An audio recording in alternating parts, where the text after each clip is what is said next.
Good afternoon, Pastor Stecker here with Grace Lutheran Church here in Nashua, New Hampshire, as we continue our Bible study here on Paul the Apostle. And today we're getting to the end of the story as we know it in Acts. Happy Wednesday.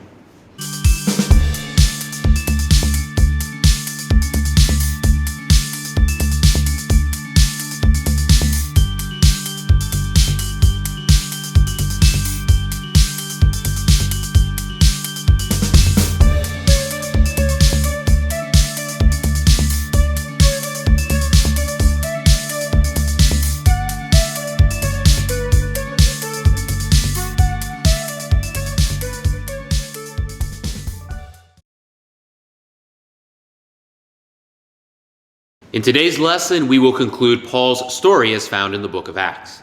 While we will have one final week next week to summarize some of our discussions, this week will end the known story of Paul's life, ministry, and his writings. As we will find, Paul's story as found in Acts doesn't end as we may wish it to, with loose ends and unanswered questions. But in many ways, Luke, the author of Acts, may teach us what the true purpose of his book was and Paul's life, by leaving these questions unanswered. Today we will look at two topics. First, the remainder of Paul's story is found in Acts, with a special focus on possibly the most thrilling chapter in the entire Bible, Acts 27, where Paul sails to Rome and is met with the dark force of the raging sea. Second, we will look at different speculations of what the end of Paul's life looked like, including whether he ever made it to Spain or beyond. Let's dive in. It seems as though Luke joins Paul during this stage of his journey. In Acts 27, Luke uses "we" to describe the voyage to Rome. So Paul, Luke, and many others set off under the jurisdiction of a seemingly virtuous centurion named Julius to make the long voyage to Rome. Normally, seafaring was avoided after the middle of September, as the winter gales often come early and make sailing dangerous. However, Julius finds a captain who is willing to take the later than usual journey to Rome, most likely because he himself was delivering grain to the city, which would reap good profits this late in the season. And so the team sets off, eventually making a bold decision to leave the safety of Crete, which was not an ideal place to take harbor for the winter, in hopes of sailing 50 miles further to the comfortable port town of Phoenix. Interestingly, Paul warns Julius that the crew must not sail on to Phoenix, or it will not go well for them. The captain of the ship, longing for the comfort of a proper port city, orders that they will instead sail the 50 miles for Phoenix, even as October draws on. And so, the crew sets off, only to encounter a storm of storms. But before we dive into Luke's riveting account of that storm and subsequent events, let us pause to understand what this sea challenge means to both Luke and Paul on a deeper level. Though Paul has certainly sailed before, the Jewish tradition always saw the sea as a representation of dark forces. Wright explains it in this way. Paul was still the heir to a Jewish tradition in which the sea represented the dark forces of chaos, which had been overcome by God's good creation, as well as the equally dark force that had threatened the children of Israel before the Red Sea had opened up to let them through. Occasional psalms, such as Psalm 93, invoked the same idea. In the book of Daniel, one of the most popular books in the Jewish world of Paul's day, the monsters representing the wicked pagan empires come up out of the sea. The sea was the symbol of chaos, the source of danger, the untamable power that might at any moment strike back against the one God and his purposes in creation and new creation. In this way, Luke is showing Paul's great shipwreck voyage to be the parallel to the climax of the gospel where Jesus is tried and crucified. This is the moment where the power of darkness does its worst. Paul's survival and salvation represents, in a real way, the spiritual battles that Paul describes in Ephesians 6. In addition to this, both Paul and Luke would have assuredly seen the shipwreck as a dramatic, though distorted version of the crossing of the Red Sea, with strong baptismal images. And so the storm is set to begin. The dark forces of chaos, which only God's power can tame, are ready to do their worst. As I said, this chapter may be the most riveting of anywhere in the Bible. So rather than attempting to reenact and explain what took place, let's turn to Acts 27, verses 13 to 26, and read what Luke recounts from the storm. When a gentle south wind began to blow, they saw their opportunity. So they weighed anchor and sailed along the shore of Crete. Before very long, a wind of hurricane force called the Northeaster swept down from the island. The ship was caught by the storm and could not head into the wind. So we gave way to it and were driven along. As we passed to the lee of a small island called Cauda, we were hardly able to make the lifeboat secure. So the men hoisted it aboard. Then they passed ropes under the ship itself to hold it together, because they were afraid they would run aground on the sandbars of Syrtis. They lowered the sea anchor and let the ship be driven along. We took such a violent battering from the storm that the next day they began to throw the cargo overboard. On the third day, they threw the ship's tackle overboard with their own hands. When neither sun nor stars appeared for many days and the storm continued raging, we finally gave up all hope of being saved. After they had gone a long time without food, Paul stood up before them and said, "Men, you should have taken my advice not to sail from Crete. Then you would have spared yourselves this damage and loss. But now I urge you to keep up your courage, because not one of you will be lost, only the ship will be destroyed. Last night an angel of the God to whom I belong and whom I serve stood beside me and said, 'Do not be afraid, Paul. You must stand trial before Caesar, and God has graciously given you the lives of all who sail with you. So keep up your courage, men, for I have faith in God that it will happen just as he told me. Nevertheless, we must run aground on some island.'" Paul reports that the messenger had come to him to announce that they would be saved, but he doesn't pass up the opportunity to say, "I told you so." Eventually, they reach close to land, and with some savvy seafaring skills, and after a dispute where the crew attempts to abandon rest of the passengers, the boat eventually crashes on a reef close to shore, and the men on the boat swim and maneuver their way to safety. Miraculously, the time at sea seems to last about 2 weeks, and none on the boat died. All kept their lives. The sea had done its worst, but salvation had reached Paul and his crew.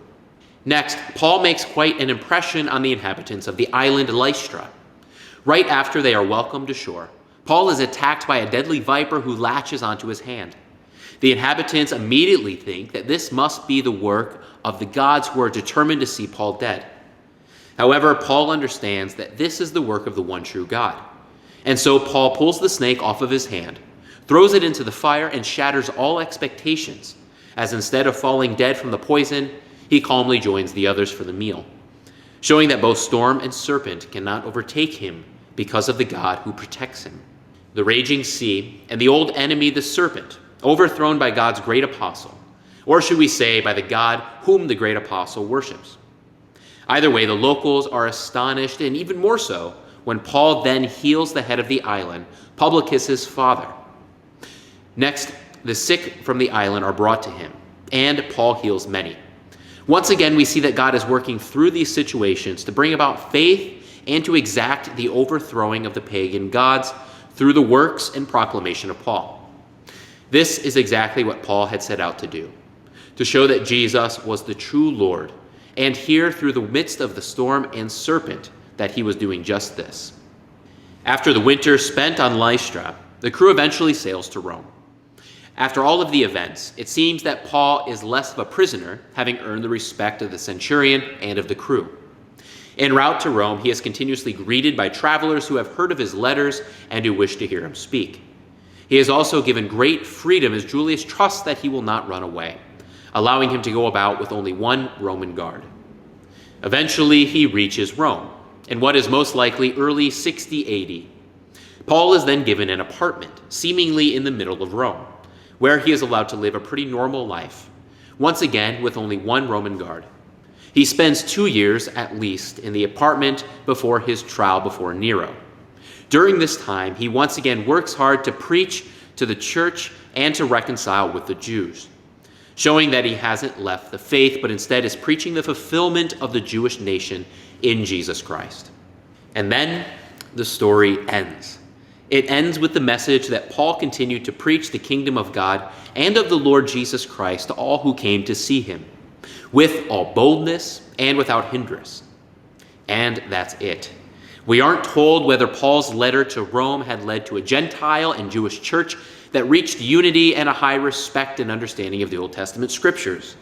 We aren't told whether Paul was brought before Nero, nor what the final verdict was. We aren't told whether Paul was put to death, proclaimed innocent, whether he went to Spain or wrote more letters. The story ends. And maybe it was for the best. Now, let's turn to some speculations on what happens after the book of Acts ends. As I said, the story ends without fully telling us what happened to Paul. However, I want to take the time to go over a couple theories of why the letter ends and what may have happened after the story of Acts ends. There are two theories as to why Luke stops his story at this point. The first argues for an early manuscript date for the writing of Acts, and the second for a slightly later date. The first theory claims that Acts was originally written as a document for use in Paul's trial before Nero. This means that Luke wrote everything down between AD 60 and 62 while in Rome with Paul.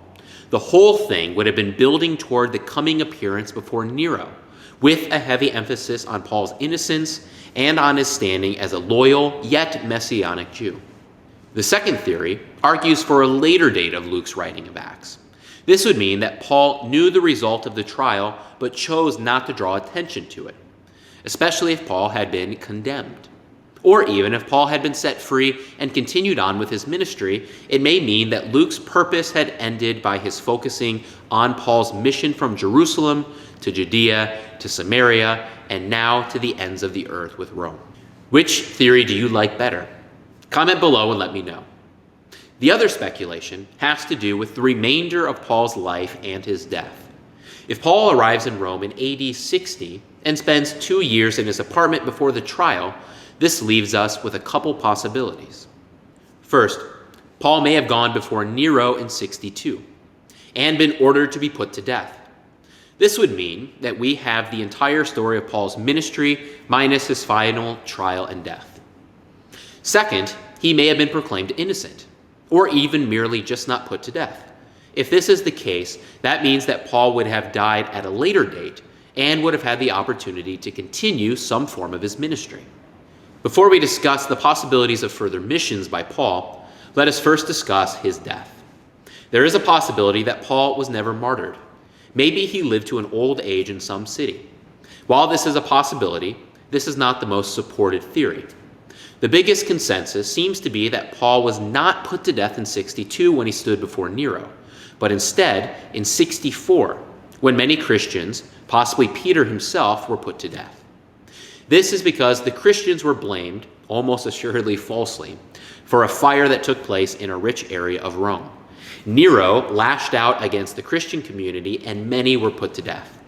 Tradition has it that Peter was crucified upside down during this and that Paul may have been beheaded at the same time.